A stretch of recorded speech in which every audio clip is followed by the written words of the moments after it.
to you, Ken. Little actress. So this would be my third favorite now. Right, yeah. That's right. I was way out of Our order. Treat was your second. Bam. The Descent. Yeah. Now this is a newer horror film. Yeah. And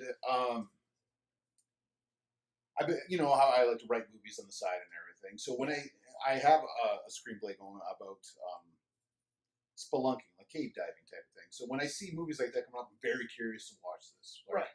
I wanted to make sure I'm not doubling up on any ideas that are happening. Of course. So I saw this group of women as the cast, which I thought was fantastic. Such a great idea to see. Like I literally felt the same way when I watched yeah, this. like just because usually in these type of movies you got that hero guy and the girl needs the saving, right? Yeah, and especially in a group, there's like this stereotypical character. So like you've got the jock guy, you've got maybe the nerdy loner guy, but take off his glasses, he's gorgeous. And then you got the slutty girl. Yeah. Then you got the smart girl. who may or may not be a virgin. They'll probably say she is. Usually a brunette. And then it's black character. And then the black guy. I hate to say it like that. But that's awful. how it is. It's awful right? because usually when you see that the minority character in a horror movie, you're like, and don't get me wrong. He's gonna die first, probably. What I thought was kind of interesting was that they still kind of did the character tropes within this group of women, but I agree. Like when I first watched it, I was like, "There's not a guy in this movie at all." I know. Wow. Okay. Intriguing. Yep. So I dragged Adrian and my wife to go watch this at the theater, and wow, Smart. I had goosebumps. I was so scared. Yeah. Like it is a horrifying horror film. And I watched it because you watched it and you liked it so much. Yeah. Because at the time, I had like movie channels. Mm-hmm. So when it came on, I was like, oh, okay, I'll check this out. Kenneth said it was awesome. Yep. So yeah. Yeah. So good. So good. And like I was talking earlier, jump scares in horror movies, they're obviously scary. They're jump scares. They're called jump scares for a reason. Yeah. That's right? So, but this didn't really have too many jump scares. Like the closest thing to it was the camera part. Their night vision, going back and forth between the girls. And they go to one girl, and this underground creature is standing behind her. Right. Now, holy shit, but it's not like it jumped up behind her, right? Yeah. Like it's just standing there. And that just like, wow. Yeah. And she didn't know because they're in the dark. I know, and we didn't know. No one knew. Like, and I thought, like, I remember when I first watched it, and I won't take up too much of your time, it's just because I watched the movie, right? Yeah. But, like, even without the cave-dwelling monsters, did they even call them anything? I don't think they really did. No. Well, why would they, right? Because there was no mythology. It was just they were there. Just like... Even before that, the lead-up to it was very scary and suspenseful because, like, in a real-world situation... It was a real-world, like... You're like, and then the one chick, like, accidentally almost killed the one broad? Mm-hmm. Or did kill her? I can't remember. Almost. Almost killed her. That's I don't think anyone really... I don't think anyone dies until the monsters enter. Right, but I mean, even just that there, and she was trying to be like, well, it was the right thing to do type of thing, and I remember just being like, that's fucking crazy, because you've got, like, the pickaxes, you're literally in a cave, yep. No way out, you guys all have to band together to get out of this thing, and then all of a sudden they add the monsters in, and you're just like, what the fuck? Yeah. And they were gross. They're horrifying. Just like the ears and the blind-looking eyes. Which I thought was a great touch. Like, I immediately... And it took me a couple of watches where I was like, okay, like, the monsters really worked. I thought the first couple of times I was kind of like, I wish they didn't do it. It almost seemed too easy. But then sometimes, like a new beer, you have it a couple of times, you're like, this is actually really good. Yeah. I liked that they were blind, huge ears. Yeah. But even, like, they're all just kind of, like, gross grouped together, and they're like all over each other. Like, it was just really like gross. Gross. And they don't hold back on the gore. No. Like no. The lead actress, I believe her name is Shauna McDonald. I think you're right. That sounds right to me. She's a fantastic actress. So she starred in a werewolf movie I watched last year that was really good. Howl, it was called. Howl. It's about this group of people going across, I believe, just England on a train.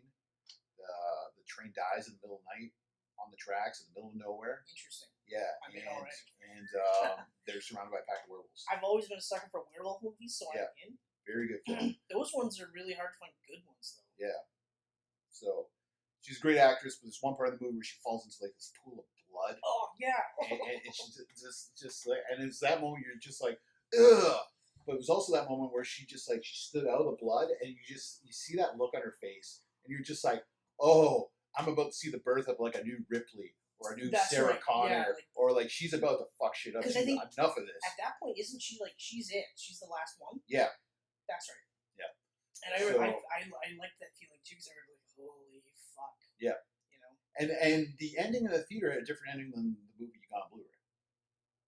Okay, so so if you haven't seen it yet, we're gonna do spoilers. Just skip ahead. The ending that I saw was the fake out, where she climbs out and she survives. She gets in the truck. And you're literally like, you have enough time to go, oh, and made it. Cuts to her waking up in the pit, like she's still in there. Never got out. She never got out, and they're now crawling all over her, and they're just being, oh fuck. Right, and that's the ending you get on Blu-ray. I believe it's the unrated one, but I think it's the only one available on Blu-ray. Okay. I don't think the theater, unless there's like maybe the special features. Maybe.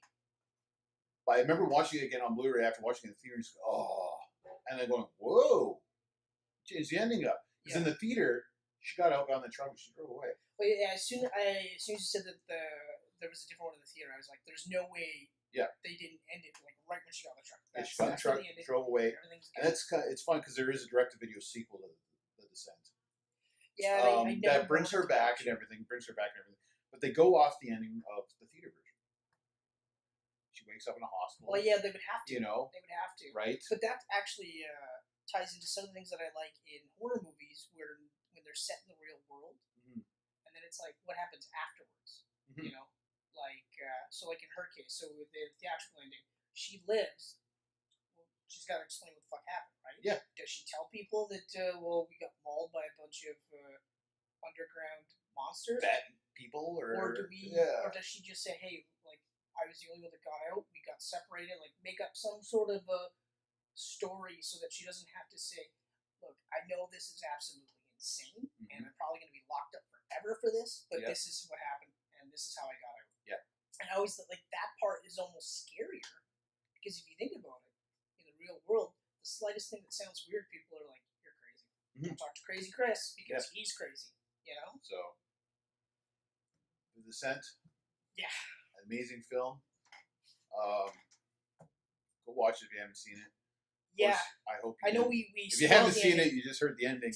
I know we spoiled the ending, but even knowing the ending, it's still just one of those movies where everyone does a really good job of selling it. And I know, like I said, that at first I wasn't really big on the monsters.